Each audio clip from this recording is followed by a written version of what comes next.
Hi, Nerding for the Weekend. I'm back. Sorry it's been a few weeks. I realised a few mistakes I made in the last video. Firstly, I didn't introduce myself, which is dumb. Hi, my name's Kyle. I live in Glasgow. I work for a small company called Signal Sounds, which is how I know about Christian's channel. He's a very good customer of ours. We mostly sell Eurorack and other boutique-y desktop synths. So obviously Christian's well into that. I don't make an awful lot of music. I do make DIY synths, and I like making other things around synths, Eurorack cases, and, well, got some rails right here. Eurorack cases and various other stuff. Some lessons I learned from the last video were the zoom on an iPhone X isn't really good enough quality-wise. So if you want to get a closer shot, move the camera closer. Another thing is how much sound changes going from an outside shot to an inside shot, and getting those matched is tricky. If anyone has any tips on matching those kind of things together, that'd be really useful. And also that rendering on my laptop takes fucking ages, so I need to upgrade that. Another thing is I look away from the camera all the time. I don't know why that is. Maybe I've got very slight autism, perhaps. In this video, I'm going to be attempting to put together the box for the analog music box. Trying out a few things I haven't tried before. Hopefully it works. If it doesn't, I'll try something different. And yeah, we'll see how we get on. Here we go. So let's work out the size of the box we're going to need. So I've got my material on the board. Now the motor is going to have to sit kind of roughly here. So to still have enough length for the automata, I think that's about right. So that distance is 180 millimeters. I'll take that down a tad because these edges aren't quite right. So 170 by width, let's say 100, gives enough space for everything to fit in.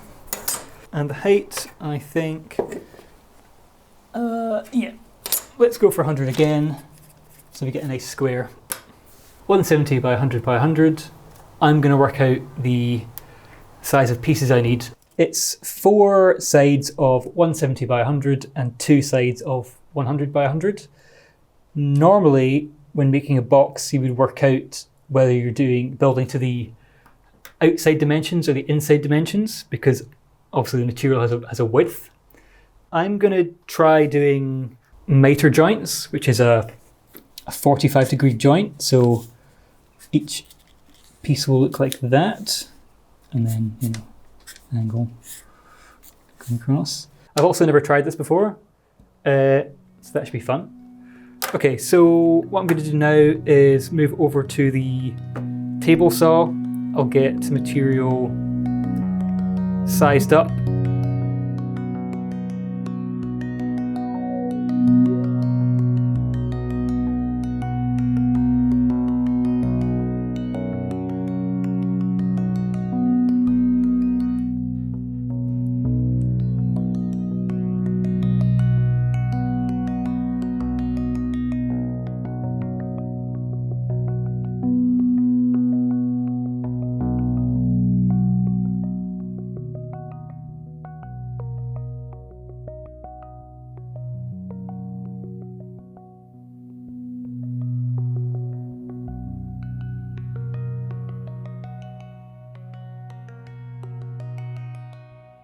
Had a little try at that.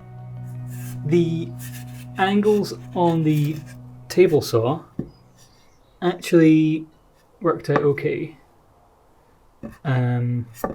But I have some concerns about how parallel these edges are. And also only having a very, very tiny amount of material here means it's very hard to keep to reference off for the the other cuts. So the first time I tried it, I messed up. This actually snapped in half. But you can see the end angles and the side angles are going opposite directions. So that's useless. I tried another little bit, which is correct. Again, I'm fairly sure this end is wider than this end, which is obviously no good. Oops. I might abandon this structure for the box and go for something simpler. So I might try just a butt joint or a finger joint assembly on this box.